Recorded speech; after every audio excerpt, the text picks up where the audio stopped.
Hallelujah. यीशु ने कहा, हाँ पढ़िए ब्रदर, फिर से पढ़िए। मैं उनसे दृष्टांतों में इसलिए बातें करता हूँ, मैं उनसे दृष्टांतों में इसलिए बातें करता हूँ कि वे देखते हुए, मैं उनसे दृष्टांतों में इसलिए बातें करता हूँ कि वे देखते हुए नहीं देखते और सुनते हुए नहीं सुनते और नहीं समझते। ओके, आगे। और उनसे उनके विषय में यशायाह की यह भविष्यवाणी पूरी होती है, ओके, तुम कानों से तो सुनोगे हाँ और समझोगे नहीं, हाँ और आंखों से तो देखोगे हाँ पर तुझे न सूझेगा, हाँ क्योंकि इन लोगों का मन हाँ मोटा हो गया है। ओके, हाँ और वे कानों से ऊंचा सुनते हैं ओके, और उन्होंने अपनी आंखें मूंद ली है। ओके, ऐसा कहीं ऐसा न हो हाँ कि वे आंखों से देखें ओके, और कानों से सुने यस, और मन से समझें हाँ और फिर जाएं हाँ और मैं उन्हें चंगा करूं। ओके, पर धन्य है हाँ। तुम्हारी आंखें हाँ। कि वे देखती हैं ओके, और तुम्हारे कान हाँ। कि वे सुनते हैं, हाँ क्योंकि मैं तुमसे सच कहता हूँ कि बहुत से भविष्यवक्ताओं ने और धर्मियों ने चाहा कि जो बातें तुम देखते हो देखें पर ना देखी, और जो बातें तुम सुनते हो सुने पर ना सुनी। Hallelujah. Okay, praise God, hallelujah. Bible का परमेश्वर कहता है मैं तुमसे दृष्टांतों में बातें करता हूँ और इसीलिए करता हूँ कि तुम समझो, क्योंकि कई बार तुम्हारी आंखें तो है लेकिन तुम देखते नहीं हो, तुम्हारे कान तो हैं लेकिन तुम सुनते नहीं हो, तुम्हारा हृदय है लेकिन तुम समझते नहीं हो, क्योंकि तुम्हारा हृदय कठोर हो चुका है, तुम्हारा हृदय कठोर हो चुका है। और तुम्हारे विषय में यशायाह भविष्यवक्ता की भविष्यवाणी सच ठहरती है कि आंखें होते हुए भी ये देखते नहीं है, कान होते हुए भी ये सुनते नहीं है। बाइबल में लिखा हुआ है कि भविष्यवक्ताओं ने और धर्मियों ने चाहा जो बातें तुम देखते हो पर तुमने न देखी, और जो सुनते हो पर तुमने न सुनी। धन्य तो वे हैं, धन्य तो वे हैं कि तुम्हारी आंखें देखती हैं और तुम्हारे कान सुनते हैं। आमेन, आमेन। मेरे प्रियो, कई बार हमारे पास कान भी हैं और हमारे पास आंखें भी हैं, हमारे पास एक सुंदर हृदय भी है, लेकिन उसके बावजूद भी हम ना देखते हैं, ना सुनते हैं और ना ही समझते हैं। आप इस पर एक सवाल उठा सकते हैं, नहीं पास्टर जी हमारी आंखें, हम तो सब कुछ देख रहे हैं, हमारी आंखें हैं पास्टर जी, हम सब कुछ देख रहे हैं, हमारे कान भी हैं, हम लोग प्रत्येक बातों को सुनते भी हैं पास्टर जी, और हमारा हृदय है, हम अनपढ़ नहीं है, हम समझदार हैं, हम समझते भी हैं। लेकिन बाइबल का परमेश्वर क्या सांसारिक आंखों से देखने की बात करता है? बाइबल का परमेश्वर क्या सांसारिक कानों से सुनने की बात करता है? बाइबल का परमेश्वर क्या इस शारीरिक हृदय में समझने की बात करता है? बिल्कुल नहीं, बिल्कुल नहीं। बाइबल का परमेश्वर चाहता है, हो सकता आपके पास कान हो सकता आपके पास आंखें हो सकता आपके पास हृदय हो, लेकिन बाइबल का परमेश्वर चाहता है कि आप आत्मिक आंखों से देखें, आप आत्मिक कानों से सुने, आप अपने आत्मिक हृदय से तमाम बातों को सीखें और समझें और उन पर अमल करें। यानी कि बाइबल के अनुसार यहां पर आत्मिक रीति से देखना, आत्मिक रीति से सुनना और आत्मिक रीति से समझने की बात की जा रही है, और यह काम बिना पवित्र आत्मा की सहायता से नहीं किया जा सकता है। बिना पवित्र आत्मा की सहायता से आप ना परमेश्वर की इच्छा को जान सकते हैं, ना उसकी आवाज को सुन सकते हैं, ना उसके मार्गदर्शन पर आप चल पाएंगे। एक मसीह का या एक मसीह अगुवे या मसीह लीडर का आत्मा में देखना, आत्मा में सुनना और आत्मा में समझना बहुत ही आवश्यक बात है। आज हम जिस समय से गुजर रहे हैं, जिस दौर से गुजर रहे हैं, हम कलीसिया आते हैं, हमारे पास बाइबल भी है, हम रेगुलरली चर्च अटेंड करते हैं, इसके बावजूद भी हम सुनते हुए भी सुन नहीं रहे हैं, देखते हुए भी देख नहीं रहे हैं और समझने की कोशिश नहीं कर रहे हैं। लेकिन बाइबल का परमेश्वर चाहता है कि आप आत्मिक रीति से देखें, सुने और समझें, क्योंकि यदि आप आत्मिक रीति से नहीं देख पाते हैं, आत्मिक रीति से नहीं सुन पाते हैं, आत्मिक रीति से आप समझ नहीं पाते हैं, आत्मिक रीति से आप कर नहीं पाते हैं कोई काम, तो हमारा मसीह जीवन क्या हो जाएगा? व्यर्थ हो जाएगा। और यीशु मसीह की कुर्बानी जो उसने क्रूस पर दिया हमारे लिए, अपने लहू को बहाया, वो क्या ठहरेगा? व्यर्थ ठहरेगा। और जब तक आप आत्मिक रीति से नहीं देखेंगे, फिर से अपने कानों को खोल लीजिए, जब तक आप आत्मिक रीति से नहीं देखेंगे, नहीं सुनेंगे, नहीं समझेंगे, तब तक आप परमेश्वर के सामर्थ, उसकी इच्छा और उसके मार्गदर्शन को जीवन में कभी समझ नहीं पाएंगे। और आप मसीह जीवन में 10 साल, 15 साल, 20 साल, 25 साल, 30 साल और अंततः आप क्या हो जाएंगे? सो जाएंगे। आपकी आत्मिक आंखें, आपके आत्मिक कान वो बंद के बंद ही रह जाएंगे। बहुत जरूरी है, यदि हमने प्रभु यीशु में आने का निर्णय किया है, तो हमें कानों से, आंखों से और मन से समझना, यानी कि आत्मिक संवेदनशीलता बहुत जरूरी है। आज हम मसीह लोगों में आत्मिक संवेदनशीलता खो चुकी है। आत्मा की जो संवेदनशीलता है, अलर्टनेस है, वो हम खो चुके हैं।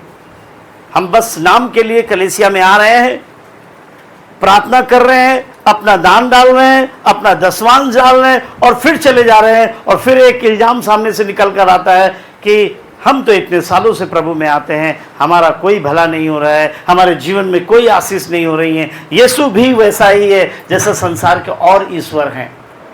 लेकिन आपने परमेश्वर को सुनना नहीं चाहा, आपने यीशु पर दोष लगाया।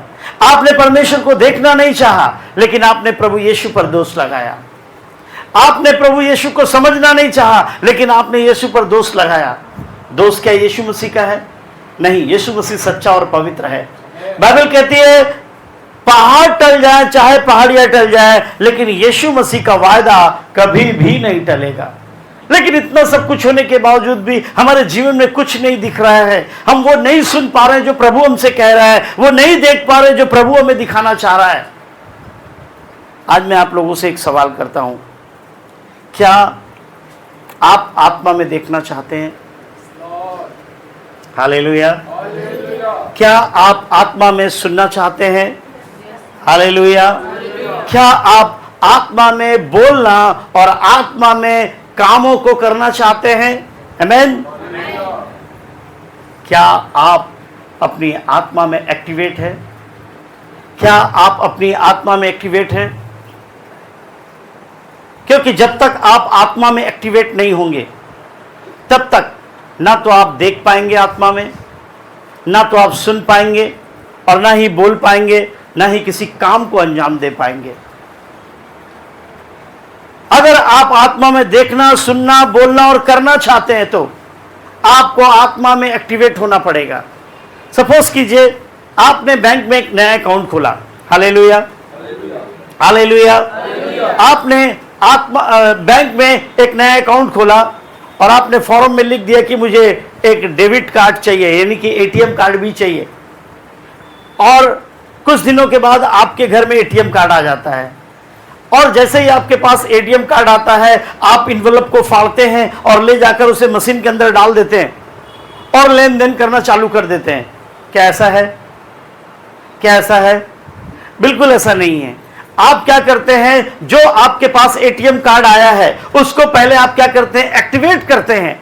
आप उसको लगाते हैं, वो आपका मोबाइल नंबर मांगता है और उसके बाद में उसके ऊपर में एक पिन आती है और उस पिन को आप इनपुट करते हैं, जिसे ओटीपी कहते हैं। आप ओटीपी को इनपुट करते हैं, उसके बाद आपका एटीएम एक्टिवेट हो जाता है और उसके बाद आप बैलेंस देख पाते हैं, उसके बाद आप पैसे निकाल पाते हैं, या जो भी काम आप करना चाहते हैं या कहीं स्वैप करना चाहते हैं तो वो स्वैप भी हो जाता है। लेकिन बिना एक्टिवेट किए आप उसको स्वैप नहीं कर सकते हैं। बिना एक्टिवेट किए आप उससे लेन देन नहीं कर सकते हैं। बिना एक्टिवेट किए आपके लिए वो एटीएम बिल्कुल फर्जी है, बेकार है, किसी काम का नहीं है। ठीक इसी तरह यदि हम आत्मा में देखना चाहते हैं, आत्मा में बोलना चाहते हैं, आत्मा में करना चाहते हैं, आत्मा में सुनना चाहते हैं, तो हमें अपनी आत्मा को एक्टिवेट करना होगा। हमें अपनी आत्मा को एक्टिवेट करना होगा। यदि हम कुछ परिणाम चाहते हैं मसीह में, यदि मसीह में आकर हम कुछ रिजल्ट चाहते हैं तो हमें अपनी आत्मा को एक्टिवेट करना होगा, क्योंकि आत्मा में भरा व्यक्ति, यानी कि आत्मा में एक्टिवेट व्यक्ति ही देख पाएगा, सुन पाएगा प्रभु को और कर पाएगा, प्रभु के द्वारा सामर्थी कामों को कर पाएगा। आमीन, आमीन। और इसके लिए यदि आप चाहते हैं कि आप अपने आप को आत्मा में एक्टिवेट करें, इसके लिए आपको क्या करना होगा? आपको अपने भौतिक शरीर और स्वभाव को मारना पड़ेगा।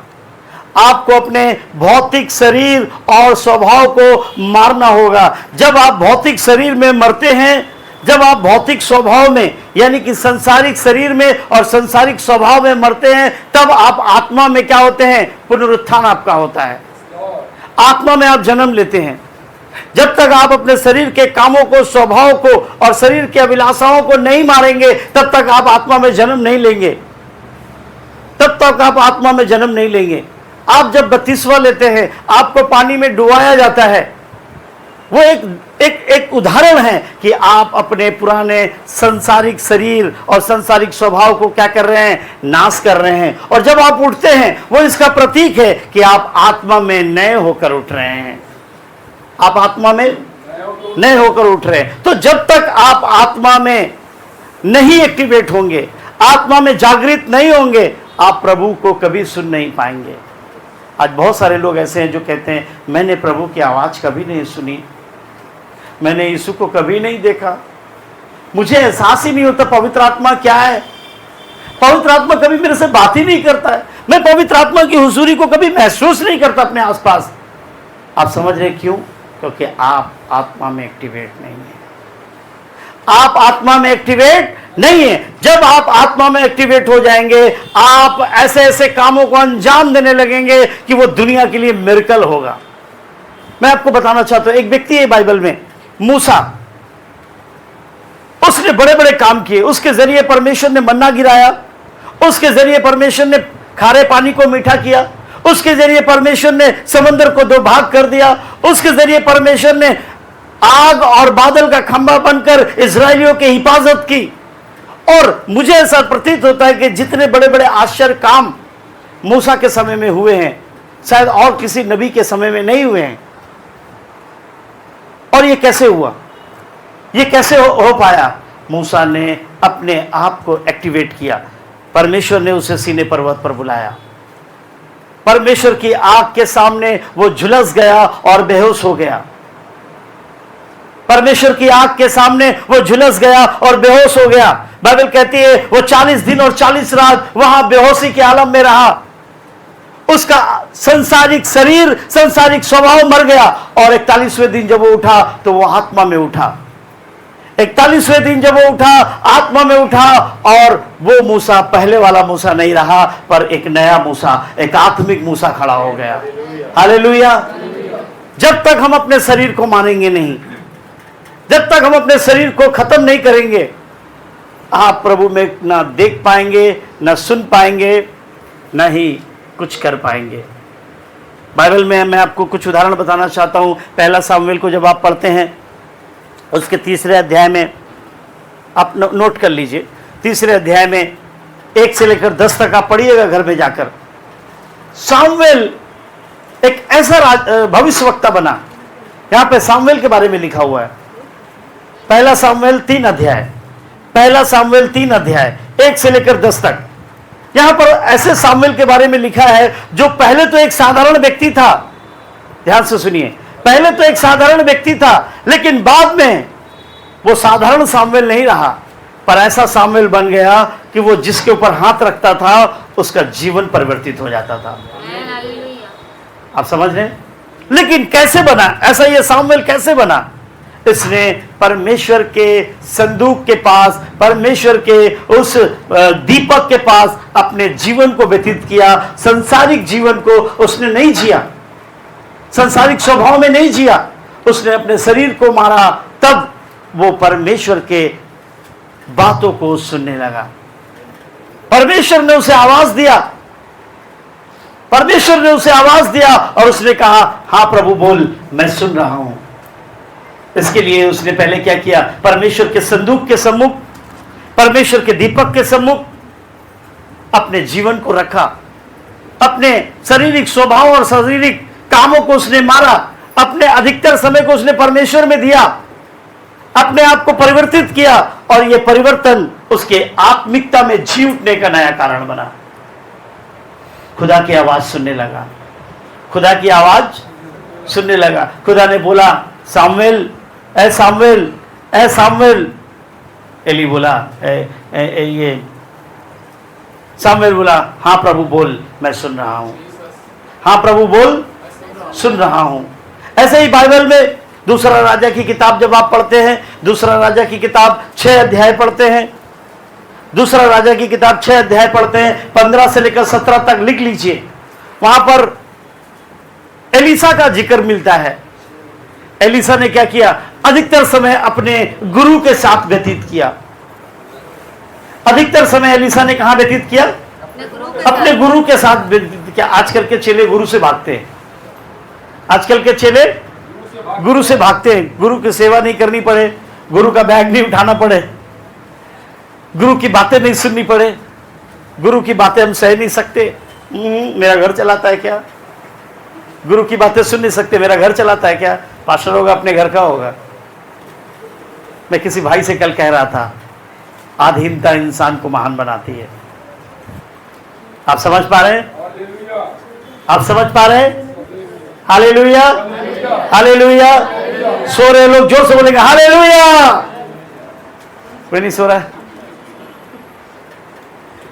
फिर से कहता हूं, ध्यान से सुने। अधीनता इंसान को महान बनाती है। अधीनता, प्रभु की और प्रभु के दास की अधीनता आपको महान बनाएगी।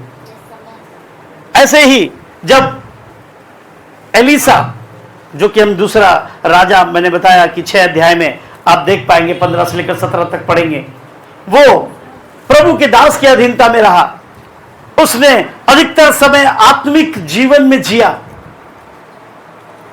प्रभु के दास के साथ रहा, अधिकतर समय आत्मिक जीवन में जिया, अपने संसारिक स्वभाव और संसारिक कामों को मार दिया, संसारिक शरीर को मार दिया। अब ये एलीसा साधारण एलीसा नहीं है। पहले तो साधारण एलीसा था, पहले तो ये साधारण एलीसा था, लेकिन जब इसने अपने शारीरिक कामों को मार दिया, संसारिक स्वभाव को मार दिया, प्रभु की उपस्थिति में, अपने दास की संगति में जब इसने जीवन व्यतीत किया, ये आत्मा में देखने लगा, ये आत्मा में देखने लगा, आत्मा में ये देखने लगा, और स्वर्ग से अग्नि में रथों को उतरते हुए देखता है। ये सामुएल सुनता है, सामुएल सुनने लगा। आप ध्यान से सुन रहे हैं मेरी बातों को? सामुएल सुनने लगा, एलीसा देखने लगा।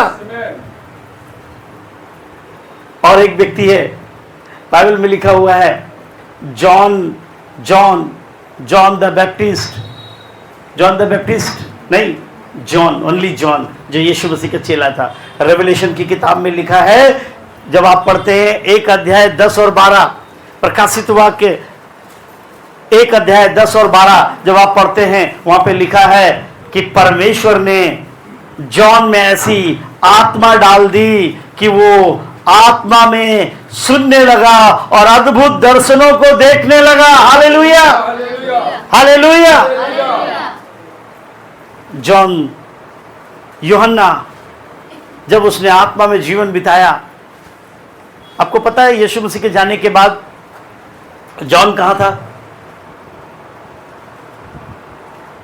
आपको पता है, रोमी शासकों के भय के कारण जॉन ने अपने आप को क्वारंटाइन कर लिया एक गुफा में, और उसने अपने जीवन के ज्यादातर समय उसी गुफा में बिताए, और आत्मा में प्रभु के साथ जुड़ा रहा, प्रार्थना में जुड़ा रहा। संसार से उसने अपने आप को डिस्कनेक्ट कर लिया, संसारिक कामों से, संसारिक स्वभाव से अपने आप को डिस्कनेक्ट कर लिया। और परिणाम क्या हुआ?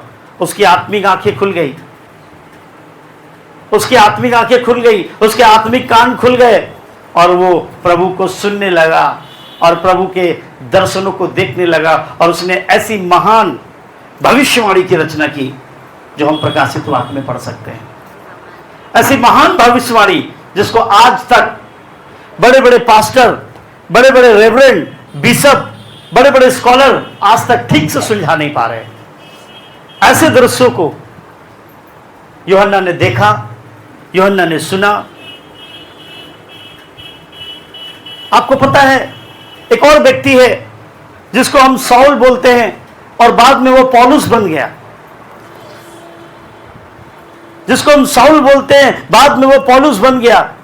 जब आत्मिक रीति से प्रभु के साथ उसका इनकाउंटर हुआ, ये वही साउल है, ये वही पौलुस है जो आत्मा के इनकाउंटर से पहले मसीहों को मारता था, मसीहों को सताता था, मसीहों के स्त्रियों के साथ में व्यभिचार करता था, गंदे काम करता था, उनको कत्ल किया करता था, क्योंकि वो आत्मा में नहीं पर शरीर में जी रहा था। लेकिन जैसे ही आत्मा के साथ इनकाउंटर हुआ, प्रभु ने उसके कानों को और उसकी आंखों को खोल दिया। और यही पौलुस जो साधारण सा एक रोमी सैनिक, एक सेनापति था, बाद में ये ऐसा व्यक्ति बन गया कि मुर्दों को जीवित करने लगा, मुर्दों को जीवित करने लगा। चाहे हम पौलुस के बारे में देखें, चाहे हम यूहन्ना के बारे में देखें, चाहे हम एलिसा के बारे में देखें, चाहे हम सामुएल के बारे में देखें, चाहे हम मूसा के बारे में देखें, जब इन्होंने अपने जीवन को संसारिकता से, संसारिक कामों से और स्वभाव से अलग करके आत्मा में जोड़ा, प्रभु की संगति और प्रभु के साथ संबंध को मजबूत किया, परिणाम क्या हुआ?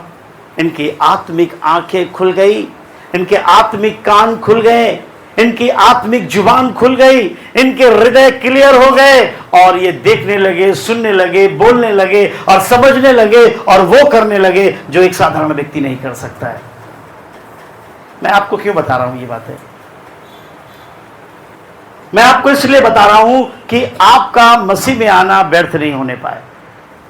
यीशु मसीह में बपतिस्मा लेना, यीशु मसीह में अपने जीवन को देना व्यर्थ नहीं होने पाए। यदि आप अपने आप को आत्मा में जोड़ेंगे, प्रभु के साथ संबंध को मजबूत करेंगे, प्रभु आपके भी कानों को खोलेगा, प्रभु आपको भी आत्मा में एक्टिवेट करेगा और आप भी मुर्दों को जीवित कर पाएंगे। आप भी बीमारों पर हाथ रखेंगे, वो चंगे हो जाएंगे। आप किसी ऑनलाइन में किसी पास्टर को देखते हैं, यूट्यूब पर किसी पास्टर को देखते हैं, ओ ये पास्टर ने तो ऐसा कर दिया, ओ सिर्फ हाथ रखा दुष्ट आत्मा निकल गई, सिर्फ हाथ रखा मुर्दा जीवित हो गया।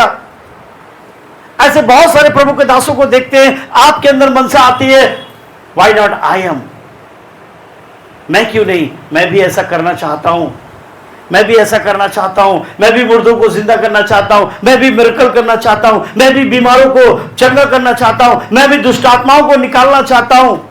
लेकिन क्या आप आत्मा में एक्टिवेट है? जब तक आप आत्मा में एक्टिवेट नहीं होंगे, आपके आत्मिक संचालना नहीं हो पाएगी। और आपकी आत्मिक संचालना नहीं होगी तो आत्मा में ना आप देख पाएंगे, ना सुन पाएंगे, ना बोल पाएंगे, ना कर पाएंगे और ना ही समझ पाएंगे, और आपका मसीह जीवन क्या हो जाएगा? व्यर्थ हो जाएगा।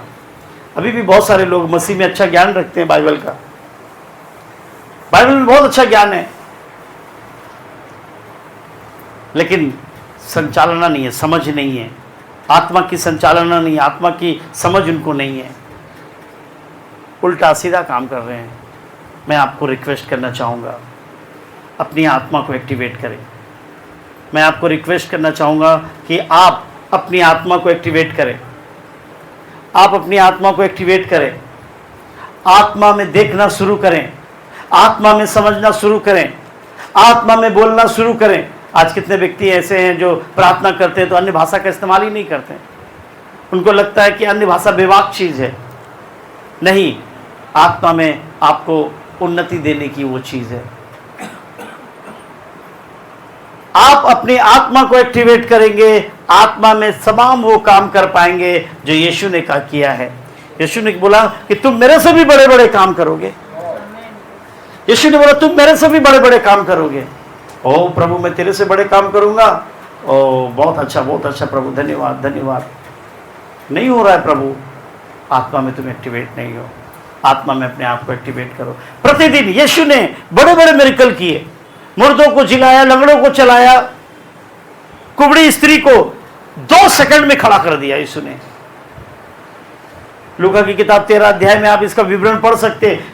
कुबड़ी स्त्री को अमूमन कैसे देखा जा सकता है, आप कैसे मापते हैं? उसके शरीर के पीठ में एक हड्डी का ढांचा बाहर आ जाता है, जिसकी वजह से उसका चलना मुश्किल हो जाता है, वो सीधे खड़ी नहीं हो पाती है, उसका स्पाइनल कार्ड जो है वो बेंड हो जाता है। आप समझ रहे मेरी बात को? आप मेरी बात को समझ रहे? आपका स्पाइनल कॉर्ड बैंड हो गया, वो आपको खड़ा होने में मदद नहीं कर पा रहा है, आपके शरीर में एक गुंबद जैसा निकल गया है, आपको चलने में दिक्कत हो रही है, आप खड़े नहीं हो पा रहे हैं। सामर्थ्य से भरा यीशु रात रात भर प्रार्थना कर रहा है, रात रात भर अपने पिता के साथ संगति में है, संबंध में है, बस सिर्फ बूढ़ी स्त्री पर हाथ रख दिया ऐसे, और जो नामुमकिन था, हड्डियों का ढांचा बदल चुका था, हड्डियों ने उसे झुका दिया था, वो सीधी नहीं हो पा रही थी। यीशु के हाथ रखते ही मिरेकल हुआ, सामर्थ निकला और वो सीधी खड़ी हो गई। Hallelujah, hallelujah. ये कैसे हुआ? यीशु आत्मा में एक्टिवेट था, यीशु आत्मा में एक्टिवेट था, यीशु आत्मा में एक्टिवेट है। क्या आप आत्मा में एक्टिवेट होना चाहते हैं? क्या चाहते हैं कि आत्मा आपकी संचालना करे? क्या आप चाहते हैं कि आत्मा में आप देख पाए? क्या आप चाहते हैं आत्मा में सुन पाए, बोल पाए और कर पाए? कितने लोग चाहते हैं? हालेलुया। हम सभी चाहते हैं, हम सभी चाहते हैं कि ऐसा हो हमारे साथ, हम बड़े बड़े काम करें। बहुत लोग चाहते हैं कि हम प्रभु की इच्छा को जान लें। ओ प्रभु, आज तेरी क्या इच्छा है? प्रभु मेरा ये काम नहीं हो रहा, प्रभु की क्या इच्छा है मुझे पता नहीं है। आप जान सकते हैं। प्रभु कल क्या होने वाला है, आप जान सकते हैं। प्रभु क्या करेगा, किस तरह से करेगा, आप जान सकते हैं। आप जान सकते हैं। नूह ने जान लिया था, नूह ने जान लिया था, नूह ने जान लिया था कि बारिश होने वाली है। प्रभु से बात हो गई थी, प्रभु से बात हो गई थी, नूह ने जान लिया था, और परमेश्वर ने सिर्फ नूह से ही बात किया क्योंकि वो आत्मा में एक्टिवेट था, वो आत्मा की संचालना में चल रहा था। यदि आप आत्मा की संचालना में चलेंगे, आप देख पाएंगे वो जो प्रभु आपको दिखाएगा। संसारिक आंखों से सिर्फ आप संसारिक चीजों को देख सकते हैं, उस चीजों को, उस अलौकिक जगत की चीजों को आप नहीं देख सकते हैं। संसारिक कानों से सिर्फ संसारिक लोगों की बातें सुन सकते हैं, प्रभु की आवाज कभी नहीं सुन पाएंगे आप। प्रभु का वो फुसफुसाना, वो बुदबुदाना, वो आप कभी नहीं सुन पाएंगे। उसके लिए आत्मिक संचालना की जरूरत है, आत्मा में एक्टिवेट होने की जरूरत है। जब आप आत्मा में एक्टिवेट होंगे, आपकी आत्मिक संचालना होगी, आप देख पाएंगे, सुन पाएंगे, प्रभु का सामर्थ्य दिखेगा और स्वयं प्रभु आपको दिखने लगेगा। यीशु मसीह के चेले यीशु के साथ पहाड़ पर प्रार्थना करने के लिए गए, और कुछ ही दूरी पर जो है वो भी प्रार्थना कर रहे थे, आत्मा में एक्टिवेट थे। देखा यीशु मसीह एलिया और मूसा के साथ खड़ा है। आपने पढ़ा है इसको? हालेलुया। आपने पढ़ा है इसको? यीशु मसीह मूसा और एलिया के साथ खड़ा है, जो पता नहीं कब के मर चुके हैं, कब के उनको उठा लिया गया है, लेकिन अभी वो मूसा के साथ और एलिया के साथ बात कर रहे हैं। देख कौन रहा है? देख कौन रहा है? यीशु मूसा और एलिया के साथ खड़ा है। देख कौन रहा है? पतरस, यूहन्ना और याकूब देख रहे हैं। क्या साधारण व्यक्ति इस चीज को देख सकता है? साधारण व्यक्ति इस चीज को देख सकता है? नहीं देख सकता है। आत्मा में एक्टिवेट थे वो आत्मा में एक्टिवेट थे, इसीलिए उनको यीशु के साथ मूसा और एलिया भी दिख रहा था। कल किसी ने मुझे बोला, परसों रात को मैंने मेरी पत्नी को, कल सुबह मैंने बताया मेरी पत्नी को कि परमेश्वर ने ऐसी सामर्थ्य दी है मुझे, मैं दुष्ट आत्मा की प्रेजेंस को महसूस कर सकता हूं। अगर कहीं पे दुष्ट आत्मा का प्रेजेंस है तो मैं उसको बड़ी भाली भांति महसूस कर सकता हूं। परमेश्वर का वो सामर्थ्य कि अगर मैं किसी पर हाथ रखूं तो वो दुष्टात्मा ग्रस्त है कि नहीं, मैं मुझे तुरंत पता चलेगा। कैसे? कैसे?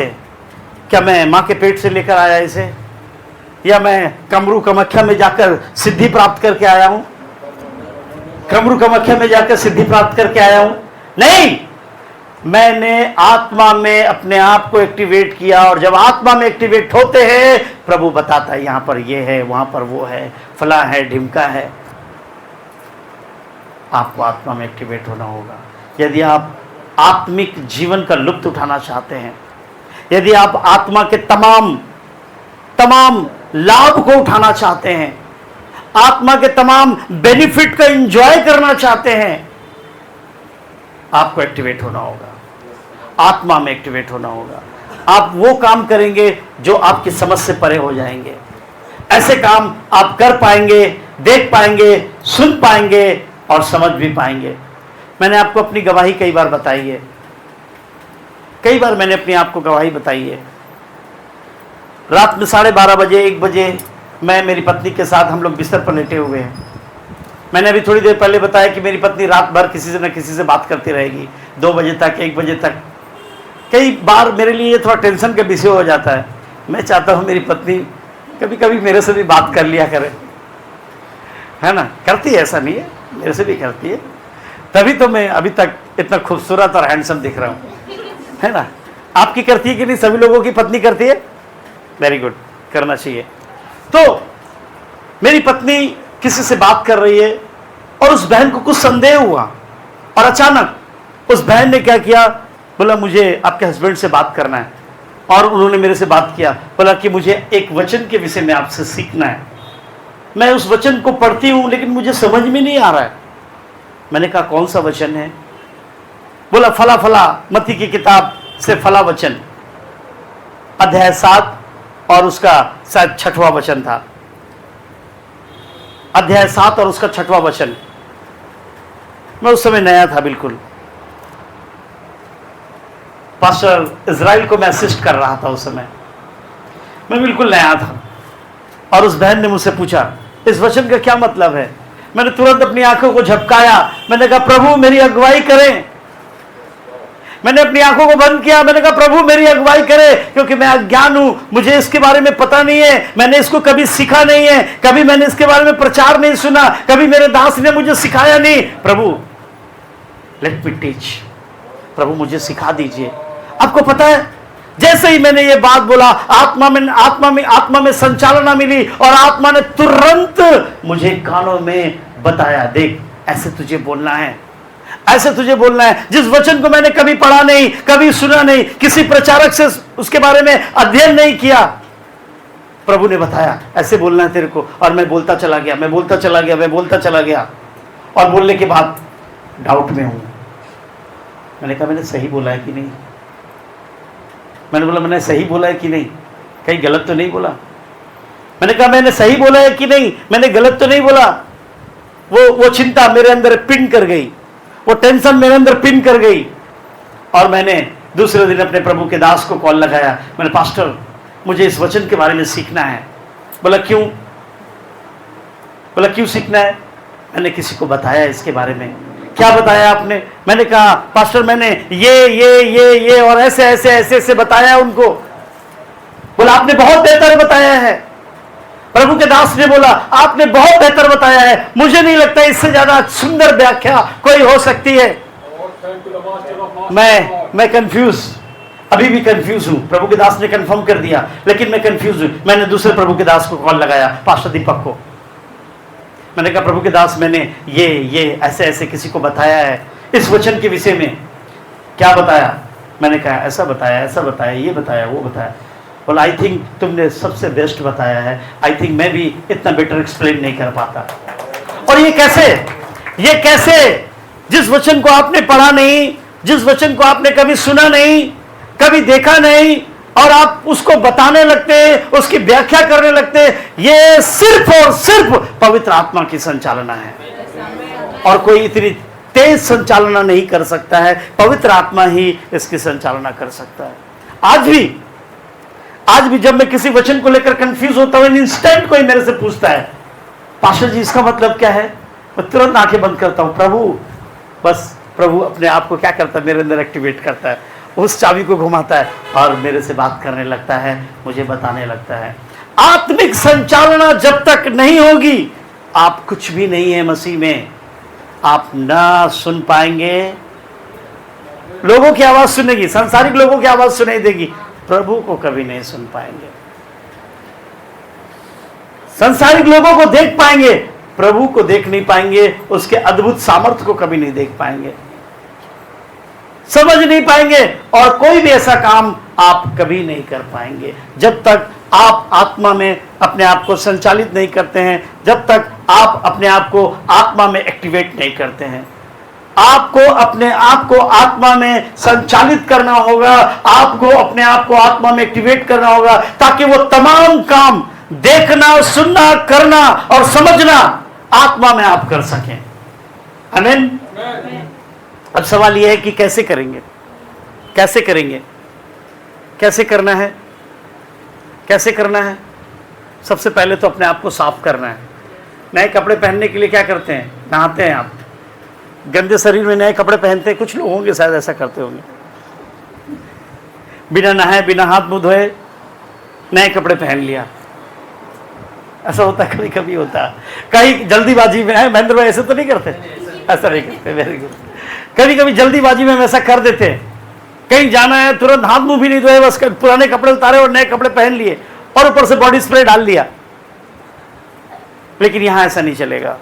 यहां पूरी रीति से आपको अपने आप को परमेश्वर के सम्मुख रखना होगा, अपने पापों से अपने आप को शुद्ध करना होगा, पश्चाताप करना होगा, अपने पापों की क्षमा मांगनी होगी, पश्चाताप करना होगा, अपने कठोर हृदय को नम्र करना होगा, कठोर हृदय को नम्र करना होगा, दीन होना होगा, पश्चाताप करना होगा। तब आपको आत्मिक संचालना मिल सकती है, तब आपको आत्मिक संचालना मिल सकती है। बाइबल कहती है आपको सुनने के लिए परमेश्वर के वचन को ध्यान देना होगा और अधिक से अधिक प्रार्थना करना होगा। यदि आप चाहते हैं कि आप आत्मिक रीति से सुने, यदि आप चाहते हैं कि आप आत्मिक रीति से सुने, तो आपको अधिक से अधिक प्रार्थना में और परमेश्वर के वचन के पास रहना होगा।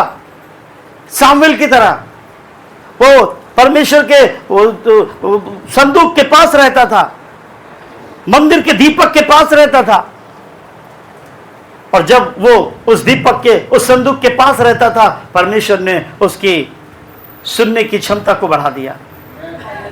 यदि आप आत्मा में सुनना चाहते हैं, आपको परमेश्वर के वचन को पढ़ना होगा अधिक से अधिक। आप कितना पढ़ते हैं? भजन संहिता 23, आमीन। भजन संहिता 91, आमीन। कभी आपने 2, 4, 5 अध्याय एक साथ कभी पढ़े? कभी आपने गंभीर रूप से बाइबल को समय दिया है? क्या कभी आपने भावुक रूप से बाइबल को समय दिया है? क्या कभी आपने ऐसा बोला है प्रभु से कि प्रभु मुझे समझ दीजिए ताकि मैं बाइबल को सीख सकूं? नहीं। यदि आप परमेश्वर को सुनना चाहते हैं, परमेश्वर को देखना चाहते हैं, आपने प्रार्थना करना होगा। आपने क्या करना होगा? आपने वचन को गंभीर रीति से पढ़ना होगा। बाइबल कहती है आपकी आत्मा खुल सके, आपके आत्मिक आंखें खुल सके, आपको परमेश्वर की पवित्र आत्मा की समझ भी मांगनी होगी। बाइबल में लिखा है, इफिसियों की किताब 1, 17 और 18। इफिसियों की किताब 1 और उसका 17-18 पढ़ेंगे जी।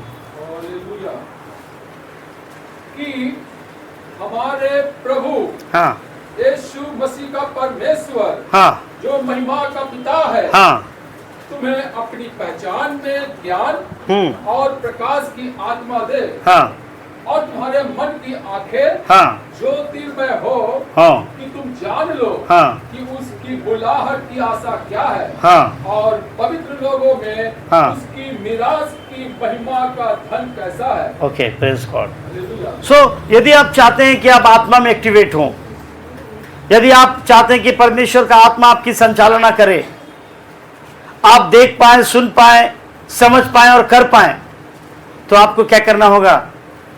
अपने पापों से पश्चाताप करना होगा, अपने कठोर हृदय को। अभी भी कई बार कुछ लोगों को मैंने देखा, अभी भी कड़वाहट भरी है, अभी भी ऐसे करके खड़े हुए हैं, नहीं झुकेंगे नहीं। मुझे लगता है कि पुष्पा राज की पिक्चर बहुत पहले आई थी, जो लोगों ने बोला ऐसे ही करते ना बेटा, किसी के सामने नहीं, किसी के सामने नहीं, कोई झुका नहीं सकता हमको। नम्र हृदय आपकी दीनता की पहचान है। शुद्ध हृदय आपके पश्चाताप की पहचान है। तो आप क्या करें?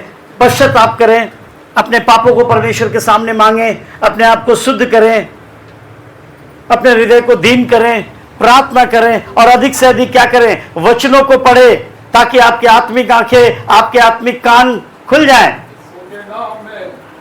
पवित्र जीवन जिए, पवित्र जीवन, क्योंकि बिना पवित्र जीवन के आपकी आत्मिक संचालना नहीं हो सकती है। बिना पवित्र जीवन के आप आत्मा में एक्टिवेट नहीं हो सकते हैं। आपको पवित्र जीवन भी जीना है। और सबसे यूनिक बात, आज्ञाकारिता।